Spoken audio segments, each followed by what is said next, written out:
You guys voted on this? Listen, I'm not complaining. I want to read this book, but that's just the thing. I want to read this book. I've wanted to read this book for a while. All of the covers are done by my favorite artist. This is like an Elseworlds Marvel story. It's super niche. That's like my whole thing. But like, I give you guys 3 options a week, and this is the one you picked? Given the other 2 options were a Adam Strange story and Archie's Volume 1, which eventually had the exact same votes as this one. Apparently, 37% of my patrons actually voted on Archie Volume 1, and 37% also voted on this. But I announced it earlier in that, so I'm doing this one. Today's book is Earth X by Alex Ross, Jim Krueger, and John Paul Leon. I honestly don't really know anything about this book. I have always been a gigantic Alex Ross fan. He is my favorite artist of all time. My favorite graphic novel of all time is Kingdom Come. I have Marvels right back here. It's another one of my favorites. I love Alex Ross's art. So when I have seen almost every single cover for this book that he has posted throughout the years, I got excited. I want to read this. I want to know what it's about.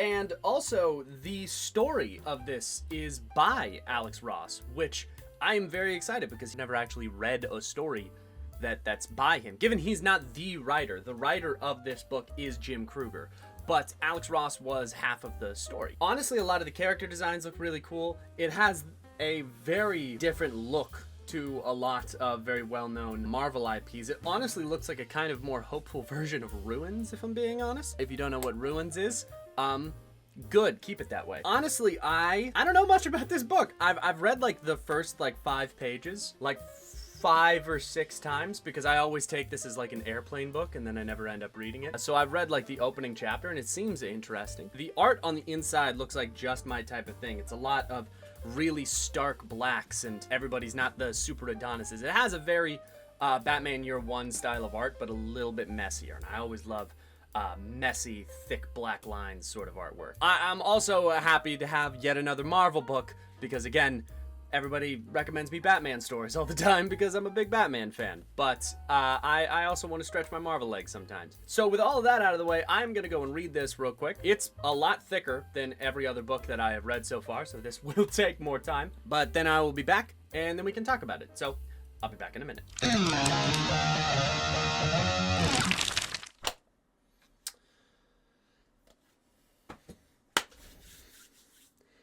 So fucking much happens in that book. Holy shit. It is like almost a week later. Usually I am able to read these in like a single sitting. That was broken up into 5 separate sittings to be able to read through that entire book. I did not know how wordy that book is. I think in general I very much like it. I think it is a really good book. I was very surprised to learn that it is the inspiration for a pretty famous Marvel movie. There are so many plot points that happen in that book, and a lot of them are tied into characters that aren't usually known or talked about in like major canon. They're not super known characters, and they're at like the center of the story. It's really hard to describe this book in a non-spoilery way like I usually do after reading these books, or like give my opinion on the book immediately after reading it, simply because this is a 12 chapter long, and I mean chapter long, book. Every single chapter has an appendix that can be anywhere from around 2 to 5 pages that is completely filled up with words, usually dialogue, just conversations between characters. I think that end of chapter either 10 or 11 is like a 3-4 page long monologue by one of the characters. It's also part of a trilogy, which I did not know. I thought Earth X was a standalone book, but apparently it is part of a 3-part series that happened afterwards. I don't own the other 2 parts, and even if I did, I would take a break in between them because so much happened in that book. That was so much information to really soak in. I will say I think this is the most lore-heavy book that I have read so far. A lot gets conveyed in this, and a lot of knowledge is required going into it. It feels very much like a love letter to early Marvel, though, kind of in a similar way to Marvels, but in a very different fashion. Marvels was a look back on Marvel's history through the eyes of someone on the ground and the awe that that would inspire. This is a bird's eye view of Marvel's history and a potential future that it could go down. I will say I liked the book.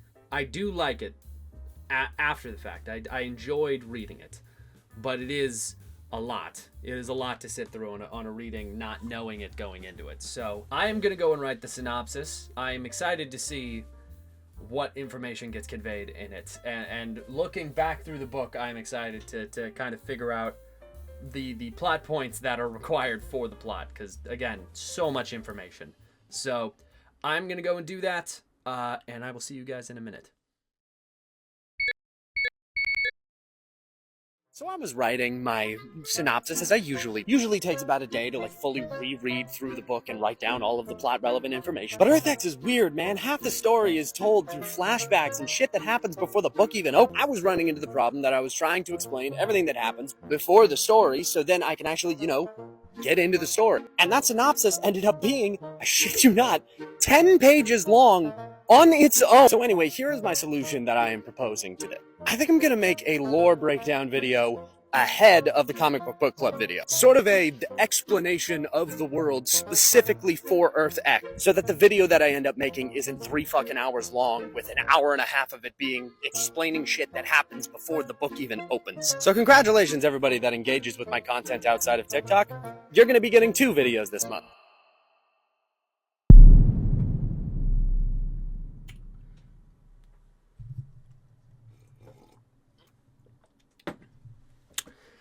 I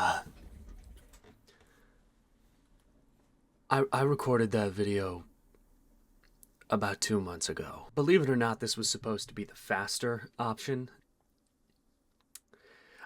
This is not. I'm gonna be right. Just 1 second. I'll be right back. I promise. Just one second.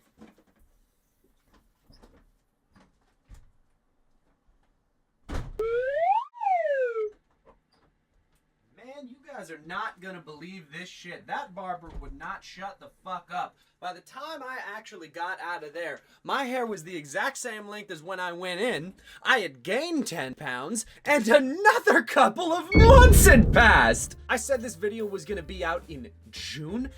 Thanksgiving's this week. Thanksgiving is this Thursday. That's how long this video was taken. I am so sorry, because it is absolutely not gonna be worth that wait. I cannot explain why this video has taken this long. Hey there, Editing Panda here. I do actually know why this video ended up taking this long, but I don't want to get into that in the middle of this video, therefore defeating the purpose of making this faster. So, if you do care for why this video took this long to make, and how we are going to fix that in the future going forward, feel free to stick around after the credits for my explanation. Otherwise, let's just get into the video. I'm on the 3rd script for this video. That is how hard describing this book is. So speaking of describing the video, let's actually do that. What are my thoughts on the book now that I have spent so long continuously rewriting the story over and over again? What are my thoughts on it? Well, if you're not already a diehard Marvel fan of the pre-2000s era Marvel, I don't know if this book is gonna be for you. This book is so densely packed with story, so densely packed with canon and history and characters that really either aren't around or were different at the time of this book's creation, that it is actually difficult to have a grasp on what's going on. I don't think that the book is bad. It's not a bad book. It is a good read, but it's a good read for me because I know a lot of Marvel history. I don't know if this is going to be a good read for somebody who doesn't already have an encyclopedic knowledge of early Marvel. Not even in the case of Alex Ross's other very big Marvel comic that he made, Marvels. This one is a lot more steeped in the history in the sense that it expects that you already know it. It's not like retelling history through a different perspective, although it does do that. This book is a lot more concerned with, we're going to take every semi-relevant character from pre-2000s, pre-80s Marvel, and we're going to include them in this story. There is just so much stuff happening. It's also really hard because for when this book was made, it doesn't include a lot of the characters that were relevant at the time. Like, the Punisher symbol is in this, but aside from the fact that the symbol is used, and I would say in a really nice metaphor for how the Punisher symbol is used, the Punisher isn't really talked about or shown very much. Every way that I can describe this book has a but attached to it, because it doesn't try and retell Marvel history, except for the fact that it does. It completely rewrites Marvel history. It doesn't include characters that were relevant at the time of its publication, except for the fact that it does. There are a lot of characters that were relevant at the time of its publication. There is one main character who the entire story hinges on, except for the fact that there's actually 3, if not 6, if not 8, if I think about it correctly. It's really hard to actually describe the plot of this book without getting into the myriad of contradictions that come with the plot of this book. With that out of the way, that's about all I can say without getting into like specific story moments. So let's actually get into the revised version of events in this book. What happens in Marvel's Earth X? But before we get into that, just hold on. You've already waited 6 months. You can wait a little bit longer. We need to have a word from our sponsor, which is me. Yeah, turns out when it takes 6 months for you to turn around a video, advertisers aren't exactly clamoring at your door, which honestly, if I knew that ahead of time, I probably would have gotten this video out in like 2 weeks. However, I just put something up on pre-order that I'm pretty sure a couple of you are going to be interested in, seeing as multiple of you have been begging for it for literal years. That being, oh God. That being the Panda Red plushie, otherwise known as the Guy. The Panda plush is equipped with absolutely 0 perks outside of your regular everyday plushie. Behind those soulless, ever-judging eyes lies nothing but stuffing and ill intent. Cuddle up to him with comfort, knowing that we're pretty sure that we removed all those listening devices, or just place him up as a decoration somewhere. He's not sentient as far as we're aware. The uses for the Guy are practically endless. Now I know that it's late December. I know, this video took a while to get out. But I also know that that means that people are done with their holiday shopping, and probably have an excess of spending money that they're just desperately trying to get rid of. And I personally think that you should get rid of it on me. A C-list TikToker and Z-list YouTuber selling plushies online. Side effects of the Panda plushie may include, but are not limited to, depression, happiness, blindness, 40/40 vision, loss of feeling in the left foot, sleepiness, sudden loss of vocabulary, crime, and a sudden uncontrollable urge to shake the side of your head. If you experience any of these symptoms, please contact your doctor, therapist, priest, or closest available chiropractor within 20 minutes. Do not feed the Guy before or after midnight. Do not leave the Guy within 100 yards of any weapons, improvised or otherwise. If the Guy mysteriously goes missing from your home, do not contact the authorities. That is his house now, and he is simply giving you time to leave. Any crimes, thefts, heartbreaks, hospitalizations, violations of the Geneva Conventions, or workplace-related accidents caused by the Guy are not legally, morally, or metaphorically the responsibility of the Panda Red, PandaRed.com, or any Panda Red associates. So this is the point in the video where I'm supposed to tell you that these things are on pre-order until January 29th, and if we don't sell 300 of them, they don't get made, period. However, when I put out this information on TikTok, you guys sold over 300 of these guys in 4 days. So these guys are getting made. You just get to pre-order yours now. Like I said, pre-orders are open until January 29th. However, these guys aren't going to get made until April regardless, so you have a little bit of time to order. So if you too want to eventually be the owner of this semi-limited time item, then just hop on over to thepandared.com and put in your pre-order before January 29th. And now, let's actually get back to the video and actually get to explaining Earth X. Alright then. This is my 3rd attempt at trying to write this, so I am going to fit all of the things that I couldn't fit elsewhere in the descriptions right up here in the front. So here is all of the world stuff that I couldn't fit elsewhere. This is also your reminder to go and watch my full video of everything you need to know about Earth X on this exact subject, because for the full context, you need to see that. This is just a TLDR. So number 1. The world and every creature in it is mutated due to an unknown event that happened 20 years ago. Number 2, everyone who was mutated / superpowered before that event have continued aging, while everyone else who was mutated after the event has completely stopped. Number 3, all the world's telepaths have mysteriously died right around the same time of that event, all at the same time. Number 4, Ben Grimm's wife, Alicia Masters' specific mutation allows her to create living, mindless clay sculptures. I know this seems very small, but I promise you it is important to the plot. As previously stated, this book is incredibly complicated, and as such, I am going to be splitting the entire plot into its three foremost main characters, that being Captain America, Reed Richards, and the Machine Man, and their arcs. Hopefully, this will make things slightly easier, however, I have said that before. So, getting into it. Captain America. Captain America battles Hydra, an alien parasite bent on world domination, in the streets of New York with his partner, Wyatt Wingfoot, a friend of the Fantastic Four in our universe, but known in this reality as Red Wing. After being upstaged by Tony Stark's Iron Avengers in defeating Hydra, Cap finds a strange mask on one of the infected Hydra members. It's a red skull, seemingly the insignia for the Punisher. However, Cap thinks it is something more, as the Red Skull has been dead for years. Traveling to a destroyed helicarrier, Cap finds more info on the underground group using the insignia, finding out that they are based in California, taking one of Nick Fury's old flying cars with Red Wing in tow to investigate. In Hollywood, they find that the Skull is a massive organization consisting of regular people, villains, and strangely enough, heroes. They seem to be prepping for a mass migration east. The presence of the people that Cap recognizes as heroes makes the duo wonder if mind control might be at play. Upon meeting the Skull, it is confirmed.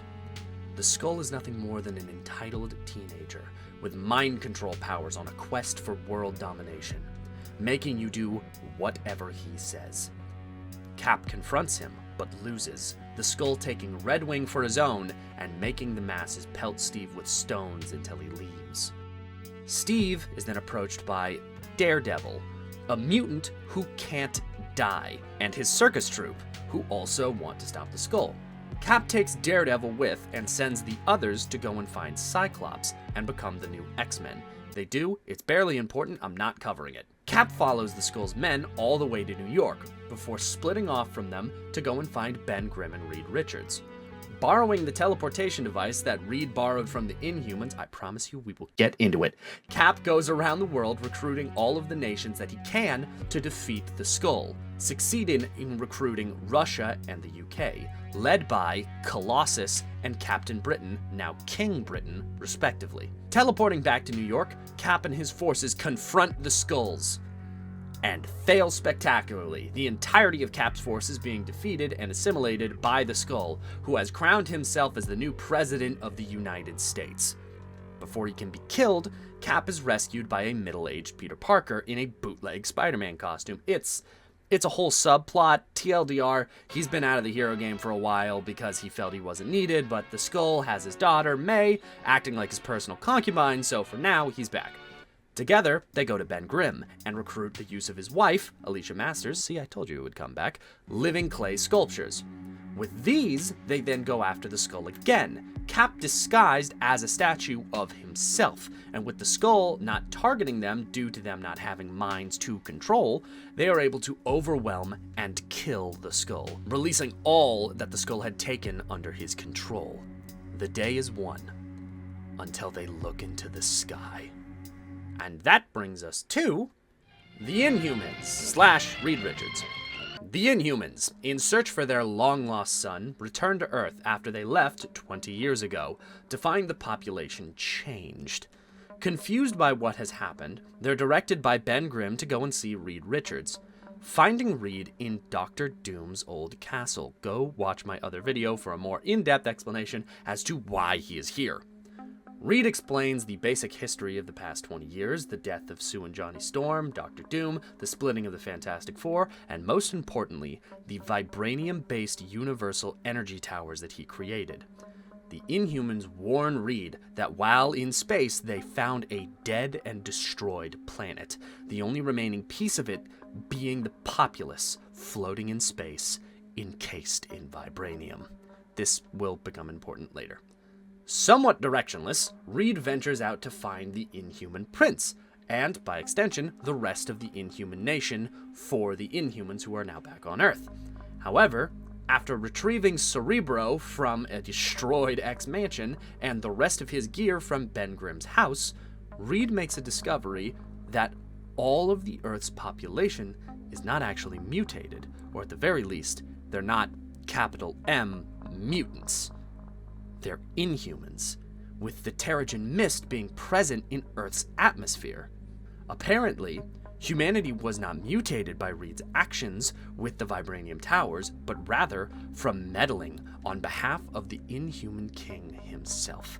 Again, go watch my other video for a more in-depth version, but TLDR, Black Bolt had released a Terrigen bomb into Earth's atmosphere because the Inhuman nation decided to leave their hidden city, and Black Bolt knew that humanity would not accept them. So he released the bomb to mutate all humans on Earth into Inhumans so that his Inhumans that left the secret city would be safe. He also blinded the Watcher immediately before doing this so that no one would know what he had done.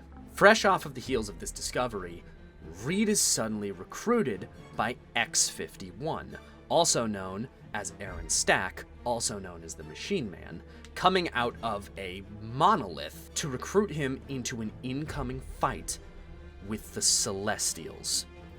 He helps strategize and put a plan into action to stop said Celestials from destroying Earth, successfully getting Ben Grimm's family to safety before the fight truly kicks off. The plan involves Black Bolt sacrificing himself by flying past the Celestials to call someone.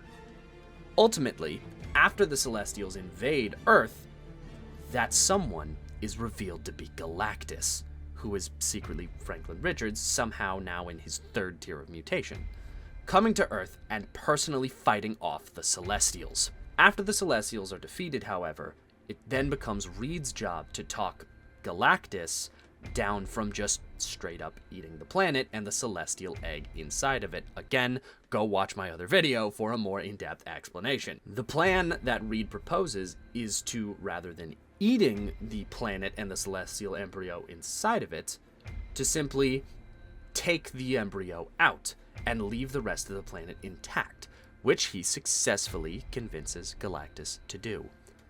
After it all, Reed creates massive torches from what used to be his vibranium towers to burn off any Terrigen mist still left in the atmosphere, so that humanity can return to itself once again. And finally, that brings us to Aaron Stack, the Machine Man.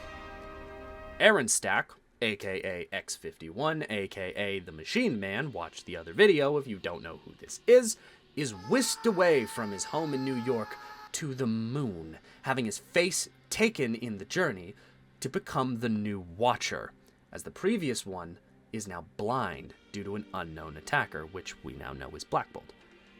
He has shown all of human history from the very beginning of Earth all the way up until 20 years ago, from a celestial level, and is tasked with watching the Earth from now on, both to succeed the Watcher in his duties, as well as to fill in the gap in history from when the Watcher was blinded 20 years ago. After witnessing most of the other two plots unfold, he is entrusted with the greatest secret the Watcher holds, that being the Earth's true purpose as a celestial egg, and man's role in feeding it. However, man has advanced too far too rapidly, so the other Celestials are coming to wipe out man and start again fresh. After learning this, Aaron goes rogue and recruits Reed Richards, successfully fighting off the encroaching Celestials. After the battle, Aaron strips Uatu of all of his equipment and takes over officially as Earth's Watcher, vowing to take a more active role in Earth's development, giving himself the title of Earth's Watchman. And that is Marvel's Earth X. Finally. I realized after I was done with that last take that I haven't had that on the entire time, and I'm too lazy to go back and re-record it, so we're just going to ignore that. Now that all of that is out of the way, we can actually get into the discussion of the book. And I would like to start, personally, with why are there so many fucking appendixes in this book? At the end of nearly every single chapter, there is an appendix. In every single one of those appendici, there are at least 4 pages of just words and concept art, which I love concept art. I think concept art is great. Why does every single chapter of this book end with 5 straight pages of just words? All of them are framed as just dialogue between 2 characters, but usually it's like, X-51, tell me about the fate of this person. oh, here is the fate of that person. And the next person? Yeah, here's the fate of that person. And the next person? And it does that for like 5 pages at the end of every single chapter of this book. That is so much information to be conveyed, and it's so hard to tell what info in this book is important and what info is a complete non sequitur. The X-Men.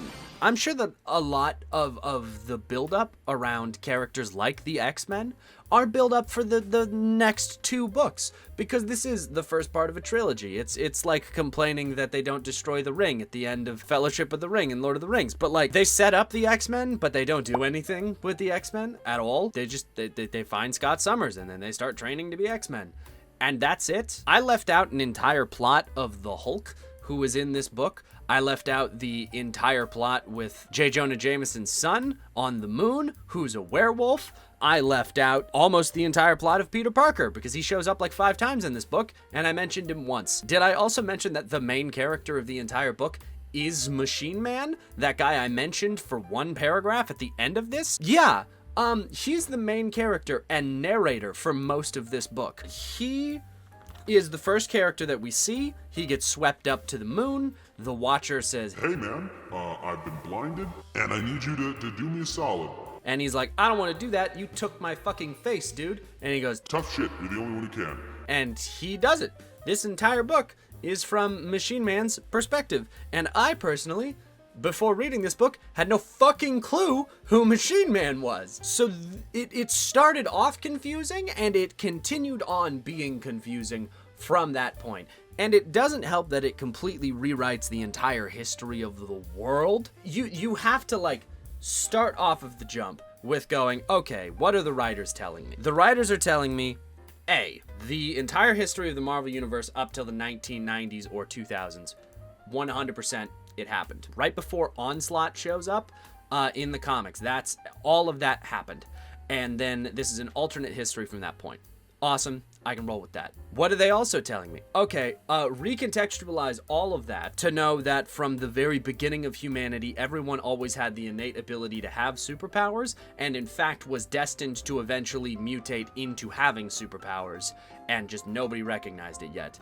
Number 3, everyone on Earth who has superpowers has it for the exact same reason. Every single one of them. There was no chance about it. It was destined to happen. That's really hard to wrap your head around to start from, and also it's like a writing joke to like start your story at the beginning of time. And yeah, this story doesn't start at the beginning of time, but it does start with the dinosaurs becoming extinct.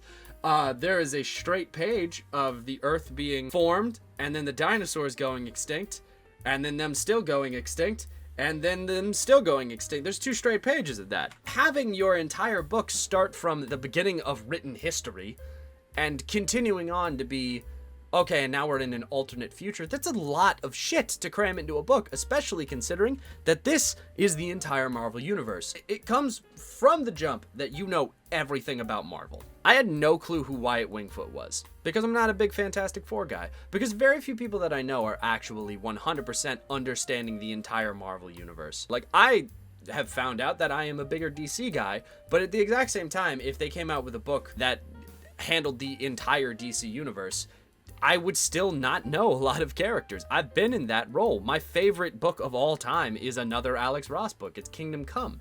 And that deals with basically the entire DC universe. But it doesn't assume that you know. It doesn't assume that you know absolutely everything, even though it includes everything. This one kind of does.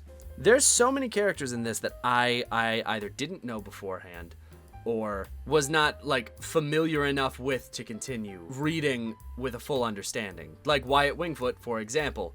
No clue who that was, especially since he's introduced as kind of a Falcon stand-in. Falcon is also in this book, but he's already been taken over by Hydra. Hydra is an alien, and you just kind of have to roll with that. They don't really explain a lot of the history of the world outside of those appendicites. So let's say you read the book and you were reading it for a comic. So you're looking at the pictures and you're reading the dialogue and you're reading the text boxes and you're continuing on. If you don't read the appendix, you have no fucking clue what's happening. When Watchmen did something similar, when they had like excerpts from Under the Hood inside of the book, you could still understand Watchmen if you didn't read those excerpts. That's not the case with this.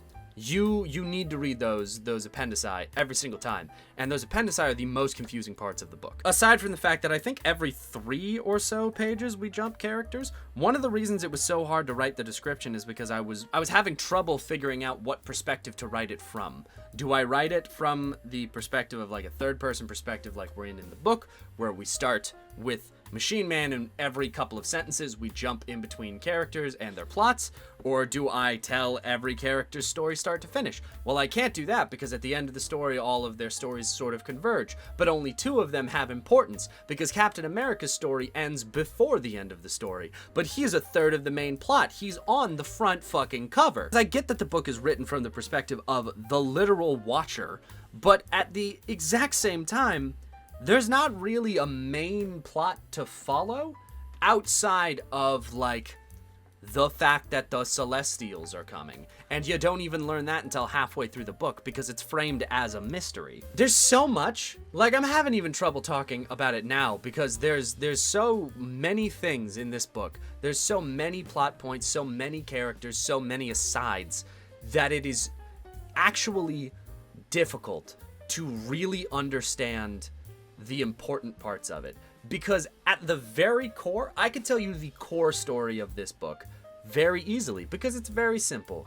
The Earth is actually an egg for a Celestial. Humans were supposed to power that Celestial. However, because it's the Marvel Universe, those humans got too strong too fast. So now the Celestials are coming back to destroy the Earth, and we need to stop them. That's the main, like, plot of the book. But that's not the story. There's so many parts of this story that the plot gets kind of muddled. Like, the main character is Machine Man, who's learning about all of this with us. But for the first half of the book, the big bad seems to be the Skull, who's gonna take over the Earth and be a dictator. Okay, well, we need to stop him. But then as soon as we learn about the Celestial threat, that doesn't matter, but that plot's still happening. Like, as soon as we learn about the Celestial threat, the Watcher says something along the lines of, like, The Skull needs to win. If the Skull doesn't win, then humanity won't be put on the right path, or it... Actually sure why the Skull needs to win. Now that I think about it, I would probably have to read through this again to figure out why the Skull needs to win, because I can't remember, but I know that the Watcher wants him to. There was an entire plot with Doctor Strange and Captain Marvel that feels like setup for another book. There was like a couple of sides with Wolverine and who we thought was Jean Grey all the way up until the end of the book where she leaves him and reveals that she was Madeline Pryor. It's very obvious that the writers don't like Wolverine, but I also don't know because I haven't read the sequel books where he's a main character again. You know what this feels like? This feels like middle of the MCU. Like, you jumped in and the first movie that you watched was Infinity War. That's the first Marvel movie you watched. That's what it feels like to read this book. Even if you know a lot about these characters, even if you are pretty sure that you have it down on what's going on, you're not gonna know all of them. And you're not gonna know the way that the story is going because you're not gonna know the plot points that have been already set up. And you're not gonna know where things go. And that is kind of the best way that I can describe it. This feels like watching Infinity War and being like, oh shit, the Hulk's here. Wait, who are these aliens? What are we stopping? What's an Infinity Stone? Who's this other team that showed up? That's what it feels like to read this book. It's a good story if you know everything about it. And if you are an avid reader, which I am really not. I read comic books for the majority of my reading. I don't read a bunch of books. So having like 5-page appendici at the end of every single chapter feels weird to me, and it feels superfluous, especially for people who are like, yeah, I want to see the art. I read comics mostly for the art more so than the reading. So having those extra bits of lore that feels like they're jammed in at the end, it feels like when, like, if you're playing D&D and your DM doesn't know where to put the lore in for the world, so he just hands you a 20-page lore document full of stuff that's not gonna matter. That's kind of what this feels like. There's so many pages filled to the brim with stories and characters and plot points that have happened in this world, history that has happened in this world that doesn't matter for the plot. The entire last chapter where they're like wrapping up is almost entirely set up for the next book. And for someone like me who did not know that this was a trilogy when it started, that's kind of rough. That kind of sucks. It kind of sucks to do. Again, it feels very like late stage MCU. Again, I don't think I would recommend this book to anybody who is not already 100% encyclopedic about their knowledge of Marvel. You need to know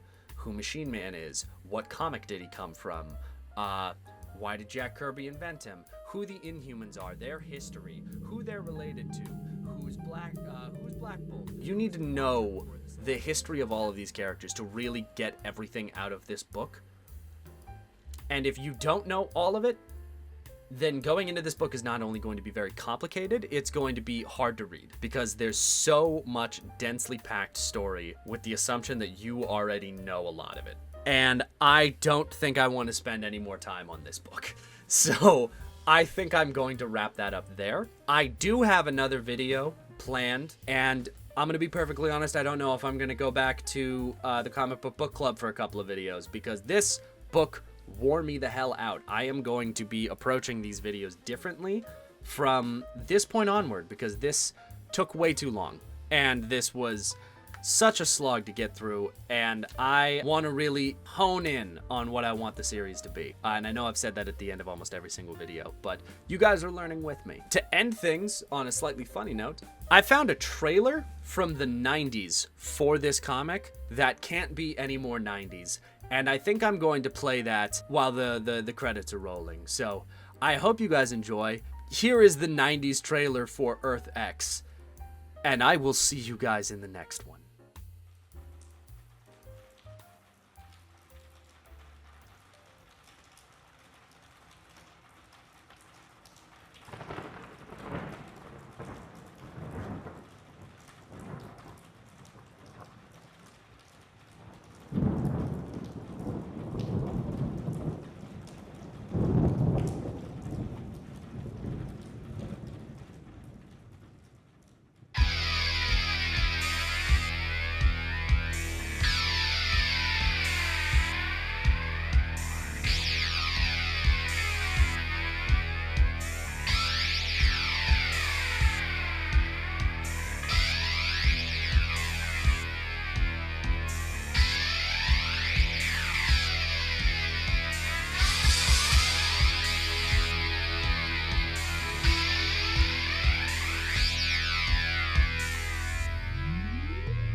There is no good.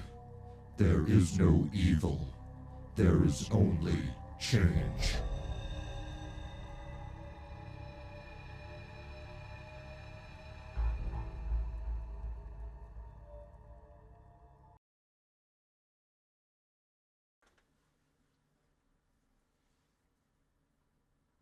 Okay.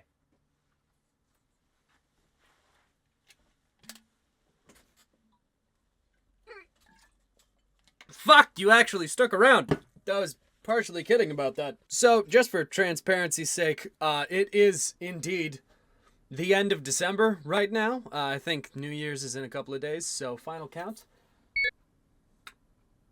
Yeah, that's fair, honestly. So I offered y'all an explanation on why this video took so long, and honestly, there are a couple of reasons. Number one, I'm a lot more dyslexic than I thought I was. This book had by far way more words, way more densely packed knowledge and information in it than basically any of the other books that I had covered, and because of that, it was a lot harder for me to read. I ended up doubling back a good couple of times. I ended up rereading entire pages, entire sections. It was really difficult for me. And it was a new problem that I had to tackle while making this video. Number two, this video really highlighted to me how bad my ADHD actually was, to the point that I got medicated partially so that I could finish this video. I didn't think that my ADHD had this amount of impact on my work as it really did. And while making this video, it really highlighted it to me. So now I'm doing a lot better. As soon as I got medicated, I was able to turn this out in like a month. So not too bad. I'm a lot happier on the medication than I was off of it. So that's really great, honestly. And third, I don't think I'm super happy with the current style that CBBC is. I really want to take some time to tweak and adjust and really get the series back to what its original intent was, even before I started making the video. Honestly, the original idea for these videos was just a thing that me and Scarlett talked up about, being able to share my passion for comics with you guys by actually reading the comics that I have and actually being able to nerd out about them. And I think I kind of lost sight of that. So I really want to focus back in on specifically that aspect of the series and really figure out what I want it to be. So the series is going to take a little bit of a breather. Not like we're not used to that after 6 months of waiting on this one, but I want to come back with a stronger series for it. Something that I feel a lot more confident in, and that isn't going to cause me this much grief. Because honestly, this is way more work than it's worth at the end of the day. So I want to actually make something that's both good for you guys and good for me. I also really want to thank everybody for being so patient with me. I know that this video took way longer than it had any right to, and that entire time you guys stuck through me and you waited for this video to come out. So thank you, honestly, from the bottom of my heart, for actually waiting through this and being here with me at the end of it. So thank you, and I hope that the video is at least semi up to snuff. There's no justification for it taking that long, and no matter what, it's never going to measure up to waiting 6 fucking months for the video. But regardless of any of that, I am really happy that you guys stuck around just to see it through. With all of that out of the way, depending on when it comes out, whenever it does come out, I will see you guys in the next one. And thank you for watching.